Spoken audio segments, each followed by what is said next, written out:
Waalaikumsalam, mari silakan masuk. Silakan duduk, Mbak Farah. Baik, terima kasih Bu. Apa kabar, Mbak Farah? Alhamdulillah baik Bu. Alhamdulillah, syukur kalau begitu. Mbak Farah habis dari mana ini? Dari perpustakaan Bu. Oh, iya. Ngomong-ngomong, kedatangan Mbak Farah menemui Ibu ada keperluan apa? Jadi gini Bu, saya ingin berkonsultasi sama Ibu mengenai masalah yang saya alami sekarang Bu. Oh, jadi begitu. Berarti kedatangan Mbak Farah di sini ingin melakukan proses konseling, begitu ya, Mbak? Iya Bu. Tapi Ibu jangan bilang ke siapapun ya. Ya, kamu tidak perlu khawatir soal itu, karena segala apapun yang kamu ceritakan kepada Ibu tidak akan diketahui siapapun kecuali kita berdua. Karena di dalam bimbingan konseling itu ada asas kerahasiaannya, Mbak Farah. Gitu. Baiklah kalau begitu saya jadi lebih lega untuk bercerita kepada Ibu. Apakah Mbak Farah sudah pernah melakukan proses konseling? Belum pernah Bu. Oh, kalau begitu, Ibu akan jelaskan terlebih dahulu. Jadi, di dalam proses konseling ini ada asas-asas yang harus diterapkan, Mbak Farah. Yang pertama itu ada asas kerahasiaan, di mana segala permasalahan yang Mbak Farah ceritakan akan tetap terjamin kerahasiaannya. Karena di sini hanya Ibu dan kamu saja yang tahu. Kamu percayakan saja kepada Ibu bahwa permasalahan yang kamu alami ini tidak akan diketahui oleh orang lain. Bisa dimengerti? Iya Bu, bisa mengerti. Baik, kemudian ada asas kesukarelaan, di mana di antara Ibu dan Mbak Farah sama-sama sukarela dalam melakukan proses konseling ini. Begitu. Kemudian ada juga asas kenormatifan, di mana di dalam proses konseling ini kita akan selalu mematuhi norma-norma yang ada. Mbak Farah, apakah Mbak Farah bersedia mengikuti proses konseling ini? Iya Bu, saya bersedia.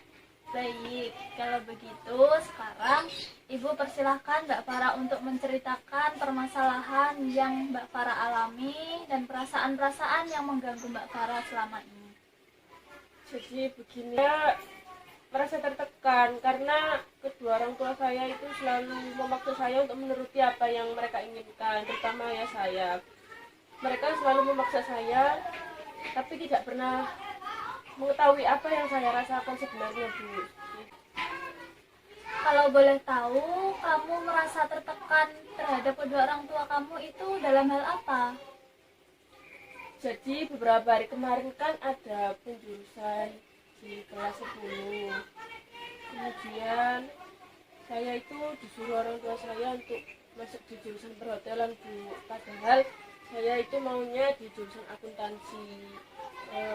Mengapa orang tua saya demikian? Karena ayah saya itu bekerja di bidang perhotelan. Jadi mereka pikir mungkin biar bisa jadi satu gitu loh Bu, saya sama ayah saya gitu. Jadi biar tahu nanti seluk-beluknya itu seperti apa, sudah tahu ke depan itu bagaimana, seperti itu Bu. Baik, Ibu bisa mengerti. Lalu apakah Mbak Farah sudah menjelaskan kepada kedua orang tua Mbak Farah tentang mengapa Mbak Farah menginginkan masuk jurusan akuntansi? Sudah Bu, saya sudah sering bilang ke orang tua saya kalau saya tidak mau masuk jurusan perhotelan, saya menginginkan jurusan akuntansi, tapi mereka tetap memaksa saya untuk harus masuk di jurusan perhotelan. Mereka tidak mau saya masuk di jurusan akuntansi karena katanya, buat apa masuk akuntansi? Karena kamu nggak tahu seluk-beluknya akuntansi seperti apa, dan ayahmu juga sudah ada di perhotelan, jadi kan kamu enak bisa masuk di sana, gitu kayak gitu Bu. Oke, baik. Lalu bagaimana perasaan Mbak Farah? Saya merasa sedih, kecewa, jengkel karena mereka tidak bisa mengerti apa yang saya inginkan dan saya rasakan, Bu. Oke, baik. Jadi, Ibu bisa menangkap permasalahan Mbak Farah ini adalah kedua orang tua Mbak Farah, terutama ayah Mbak Farah sendiri menginginkan Mbak Farah untuk masuk jurusan perhotelan, sedangkan Mbak Farah sendiri menginginkan masuk jurusan akuntansi. Dan ayah Mbak Farah ini sama sekali tidak mendengarkan alasan Mbak Farah. Begitu, sehingga membuat Mbak Farah marah, sedih, dan jengkel. Iya, Bu, begitu, betul. Baik, Ibu sebelumnya ingin bertanya. Sekarang apa yang Mbak Farah inginkan? Kan sekarang Mbak Farah sudah resmi masuk di jurusan perhotelan dan tidak masuk di jurusan akuntansi. Bagaimana, Mbak?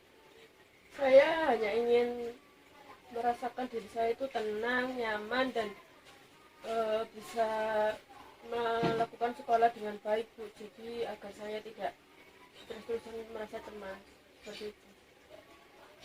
Baik, kalau begitu pada permasalahan Mbak Farah ini Ibu akan menggunakan teknik kursi kosong. Teknik kursi kosong itu bagaimana, Bu? Oke, Ibu akan jelaskan terlebih dahulu. Jadi, teknik kursi kosong ini adalah permainan dialog di mana Mbak Farah akan memerankan dua tokoh sekaligus, yaitu sebagai top dog dan underdog. Top dog ini adalah orang yang berkuasa dan sebagai pemegang kendali. Nah, dalam hal ini top dog ini adalah ayah Mbak Farah. Kemudian underdog adalah orang yang tertekan. Nah, dalam hal ini underdog ini adalah Mbak Farah sendiri. Jadi nanti Mbak Farah akan memerankan sebagai top dog dan underdog. Gitu. Apakah sudah bisa dipahami? Oh, gitu, Bu. Iya, ya. Sudah, saya sudah paham. Oke, sekarang Mbak Farah bisa ambil posisi duduk yang nyaman. Silahkan duduk di salah satu kursi. Sekarang tutup mata perlahan-lahan. Tarik nafas dalam-dalam. Keluarkan perlahan lewat mulut. Rilekskan seluruh bagian tubuh. Buat diri kamu senyaman mungkin. Lakukan pernapasan secara berulang sampai kamu merasa tenang.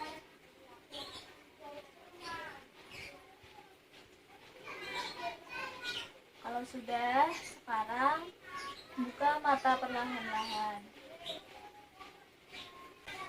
Bagus, kalau sudah, sekarang Ibu minta kamu memerankan dua tokoh tadi, yaitu sebagai diri kamu sendiri yang duduk di sebelah sana, dan kamu bisa duduk di sebelah sini dalam memerankan sebagai ayah kamu.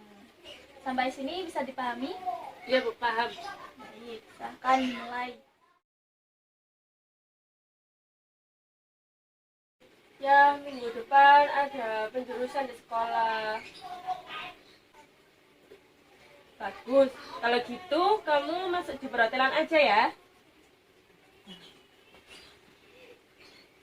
Tapi aku pengen masuk jurusan akuntansi ya.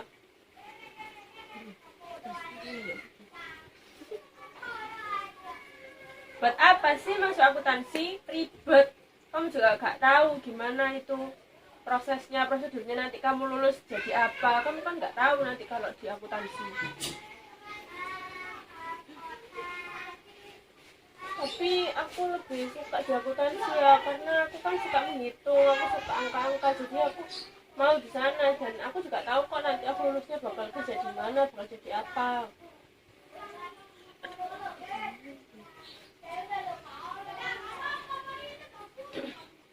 Jadi kamu ngambil keputusan sendiri, kamu nggak mau nurutin apa kata ayahmu.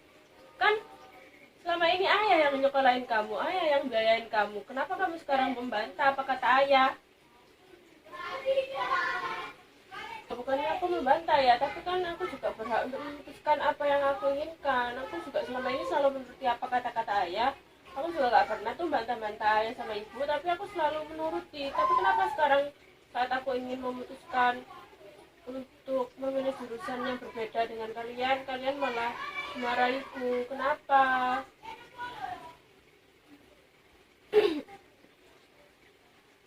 Ya kan karena ayah itu juga kerjanya di bidang perhotelan, jadi nanti kamu bisa ayah ajari gimana itu perhotelan, gimana itu prosedurnya, biar kamu tuh tahu, biar kamu pinter, jangan malah ambil keputusan sendiri.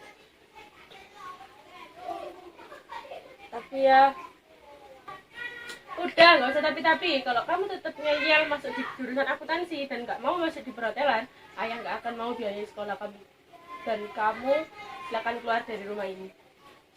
Kok ayah gitu sih? Kan sebenarnya aku juga nggak mau nolak apa yang ayah dan ibu mau, tapi kan aku juga berhak untuk memutuskan keputusanku sendiri ya. Kamu juga punya masa depan sendiri, aku nggak mau diatur-atur, aku nggak mau. Ya makanya apa susahnya sih dengerin orang tua? Kan juga ayah mau yang terbaik buat kamu, bukan malah menjerumuskan kamu. Kalau gitu aku akan mencoba untuk menuruti apa yang ayah dan ibu mau. Aku akan menerima pilihan jurusan yang kalian ambil. Aku akan juga berusaha untuk nyaman dan tenang bisa sekolah di jurusan perhotelan. Bagaimana sekarang perasaannya Mbak Farah? Alhamdulillah saya sudah agak lebih lega sih Bu. Lalu apa yang Mbak Farah rasakan ketika Mbak Farah berperan sebagai ayah Mbak Farah? Saya sih merasakan kalau saya itu sebenarnya menginginkan yang terbaik untuk saya. Beliau ingin saya itu bisa seperti beliau. Beliau ingin saya tidak salah mengambil jalan agar saya juga bisa menjadi orang yang sukses Bu. Alhamdulillah kalau begitu. Lalu apa keputusan terbaik yang akan Mbak Farah lakukan setelah ini? Saya akan membiasakan diri dengan sekolah di jurusan perhotelan ini Bu. Saya akan berusaha belajar dengan maksimal, belajar dengan baik agar orang tua saya juga bangga dan orang tua saya juga senang karena saya sudah bisa menerima apa yang mereka inginkan, meskipun sebenarnya saya masih agak berat sih Bu, tapi saya akan berusaha untuk menerimanya dengan baik. Baik Mbak Farah, berhubung Mbak Farah sekarang sudah tenang dan sudah mengambil keputusan, jadi bisa kita akhiri proses konseling kali ini. Jika nanti Mbak Farah ingin melakukan proses konseling lagi, Mbak Farah bisa langsung menemui Ibu, dan kalau bisa menghubungi Ibu terlebih dahulu agar kita bisa membuat janji untuk bertemu. Baik Bu, terima kasih. Saya juga merasa lega dan senang karena bisa konsultasi dengan Ibu. Sama-sama Mbak Farah. Baik Bu, terima kasih atas bantuannya. Saya sangat senang sekali karena bisa konsultasi dengan Ibu. Kalau begitu saya pamit. Terima kasih Bu. Ya, Mbak. Assalamualaikum. Silakan, Waalaikumsalam.